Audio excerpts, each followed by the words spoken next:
Buenas tardes, les doy la bienvenida. Mi nombre es Diana López Castañeda y soy la consultora que ha trabajado el Plan de Inclusión de Género en WWF Colombia desde el 2015. Hoy haremos una presentación muy general en torno a conceptos, prácticas, oportunidades y vacíos que se han presentado en el trabajo que hemos venido desempeñando hasta el momento.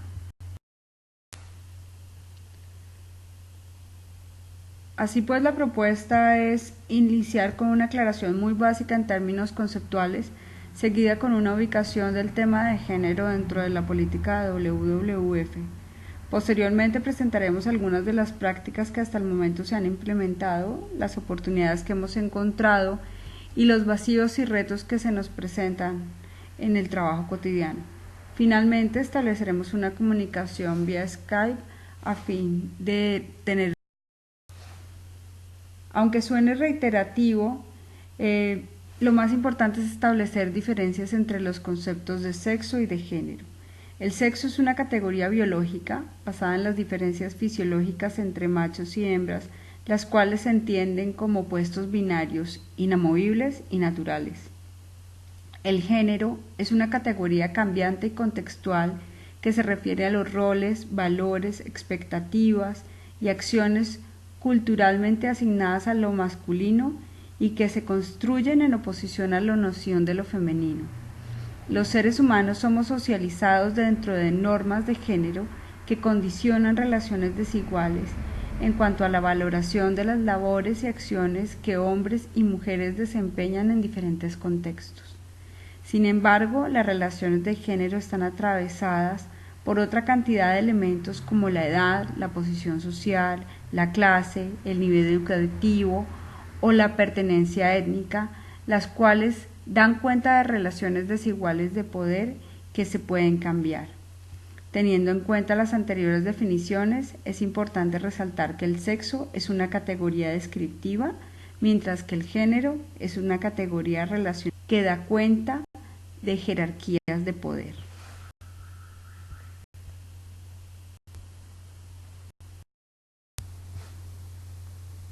Desde el año 2011, WWF cuenta con una política general de género. Allí consta que se debe garantizar que las políticas, programas y actividades de conservación de WWF beneficien por igual mujeres y hombres y contribuyan a la equidad de género.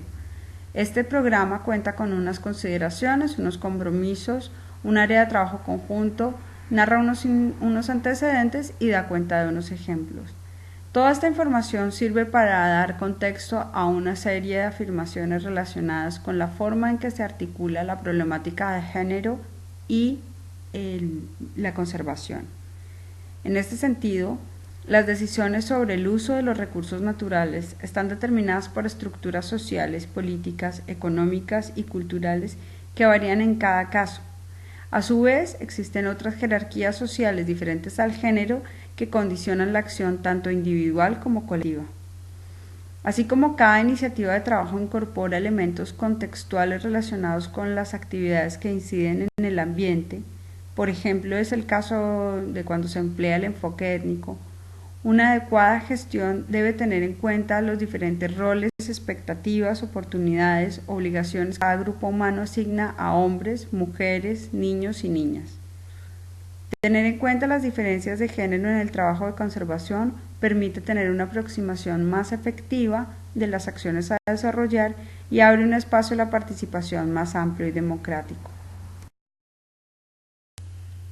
Ahora bien, la pregunta es cómo hacerlo. ¿Cómo incluir el género dentro del trabajo que hacemos? Frecuentemente nos encontramos con la necesidad de hacer evidente las diferencias de género y terminamos enunciando diferencias de tipo individual o hacemos conteos sobre la distribución de los participantes en una acción.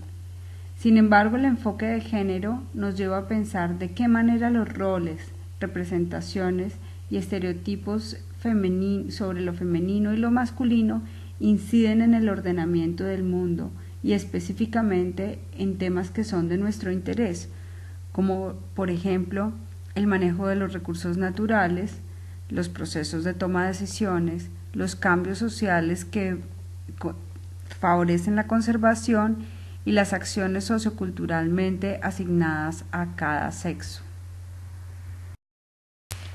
En términos de prácticas, hemos privilegiado el desarrollo de capacidades entre el personal, el grupo de consultores y algunos socios locales sobre los elementos centrales de género y la conservación, y se les ha invitado a llevar a cabo análisis que contribuyan a un mejor entendimiento de las relaciones entre el género y las áreas de desempeño de sus proyectos.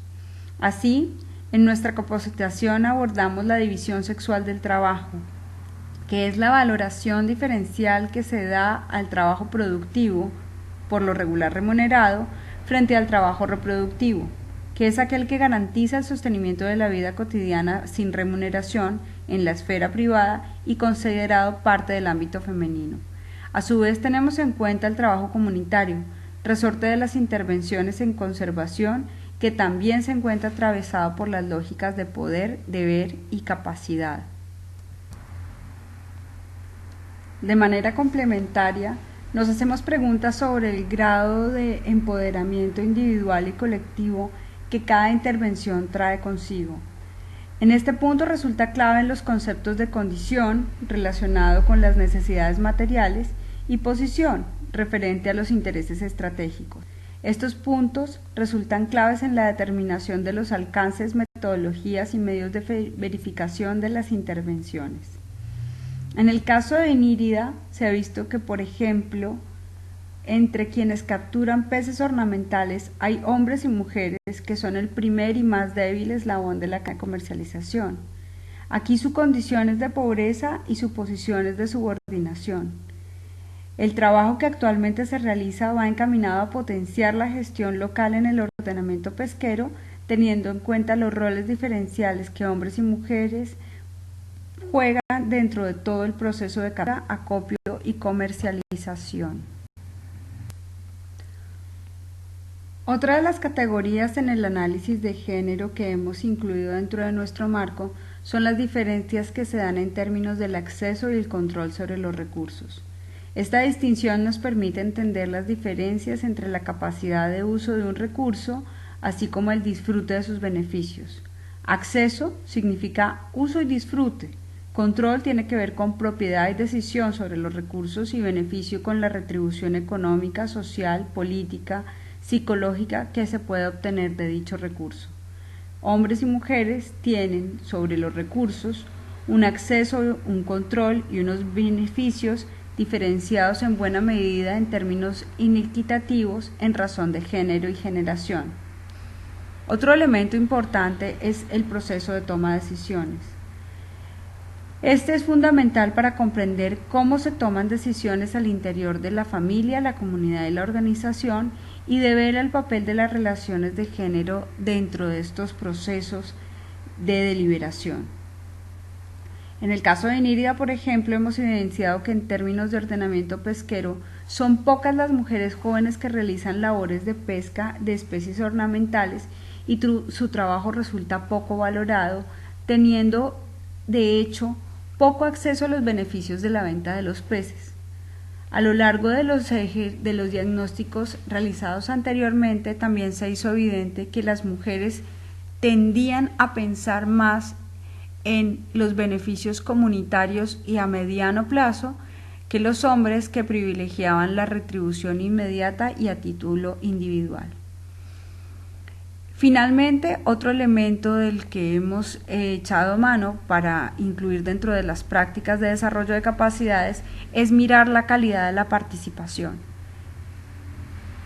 Usualmente, en muchos de los proyectos tenemos en cuenta el número de hombres y de mujeres que participan en las iniciativas, en las reuniones y en las actividades.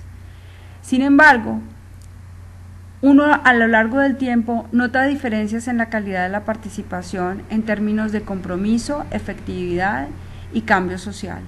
Aquí es clave el concepto de empoderamiento, es decir, la capacidad que se va ganando tanto a nivel individual como colectivo de hacerse a una voz propia y que esa voz propia pueda ser un elemento de representación dentro de la comunidad.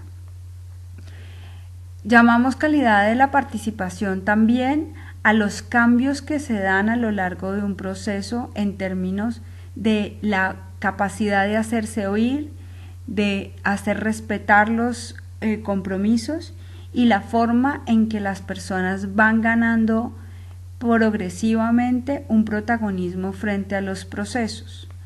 En este sentido, por ejemplo, medir la calidad de la participación en términos de género es interesante cuando con un grupo de personas uno puede verificar que a lo largo del tiempo fueron cambiando sus formas de expresarse, su capacidad de raciocinio y la capacidad de análisis sobre los contextos específicos en los que están trabajando frente a cómo se comportaban al inicio de una intervención. La calidad de la participación también resulta importante cuando se habla de gobernanza ambiental. Una de las prácticas que se han implementado en este proceso ha sido el identificar de qué manera las relaciones de género se articulan en diferentes niveles de análisis e influencia. Para ello hemos hecho una adaptación de una metodología de análisis feminista que es el análisis multinivel. En este sentido, identificamos que a nivel macro, en términos de lo global y lo transnacional, existen una serie de imperativos en términos sociales, culturales y políticos que se articulan localmente a través de las estructuras intermedias o el nivel meso. Aquí podemos mencionar, por ejemplo, cómo funcionan los mercados, cómo se transforman las relaciones comerciales, de qué manera las políticas de empleo favorecen o desfavorecen cierto tipo de consumo y cierto tipo de explotación ambiental, y finalmente un nivel micro donde encontramos hogares divididos en términos de género y generación.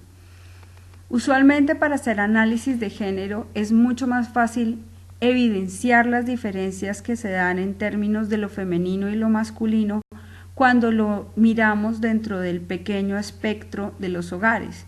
Y sabemos que, por ejemplo, existen diferencias entre las acciones y expectativas que tienen hombres y mujeres, no solamente dentro de la edad adulta, sino a medida que sus vidas van cambiando.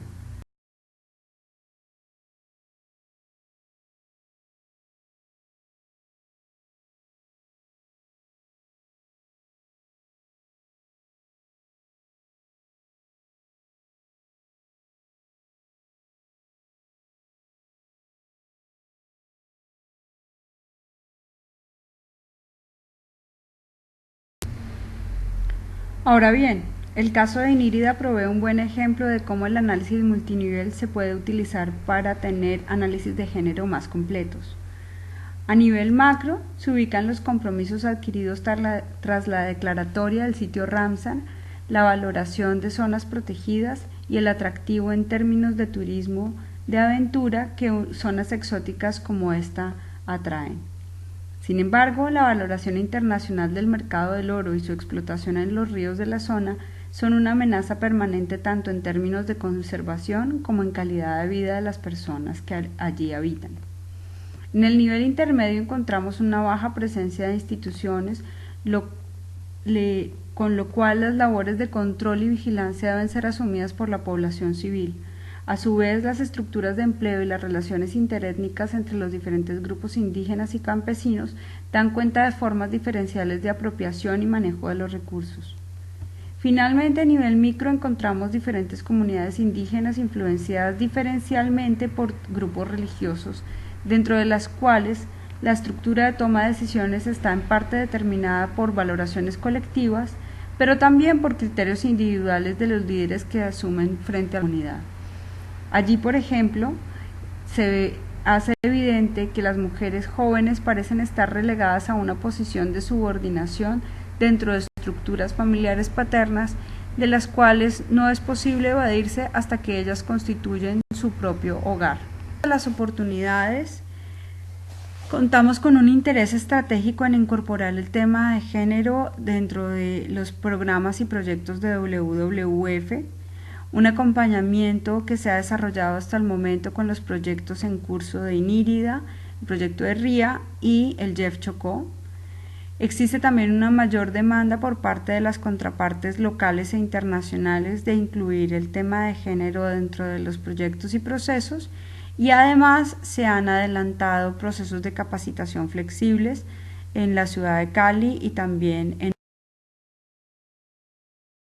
retos y los vacíos los estoy planteando mucho más en términos individuales y como una evaluación de lo que ha sido el proceso a lo largo de este año que he trabajado en WWF.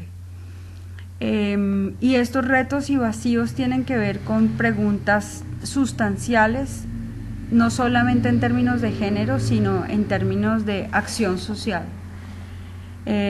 Por ejemplo, ¿en qué momento y hasta qué punto se debe intervenir ante evidentes desigualdades de género relacionadas con el trabajo de WWF? Y en esto me refiero específicamente a cuando una acción dentro de un proyecto demanda una mayor vinculación de mujeres dentro del tejido comunitario sin que ellas puedan tener ningún tipo de reconocimiento económico a sus labores. También evitar caer en el error de que hablar y contar hombres y mujeres es equivalente a pensar que se está haciendo trabajo de género. O otro error muy frecuente que es cada vez que se habla del trabajo de las mujeres pensar que se está hablando de género. De nuevo repito que la valoración de género tiene que ver con la posibilidad de repensar las relaciones de poder. Otro de los retos es cómo vencer cierta apatía hacia el tema de parte del personal. Otro tema es cómo abordar el análisis de género junto con otras jerarquías de poder como edad, nivel educativo, pertenencia étnica, relaciones raciales, religión, etc. Y finalmente, una duda que sigue existiendo en la medida en que no se hagan proyectos pensados definitivamente en este sentido es cómo medir la correlación entre el logro de los objetivos de conservación y los objetivos de desarrollo humano. Les doy las gracias y espero que podamos conectarnos en estos momentos.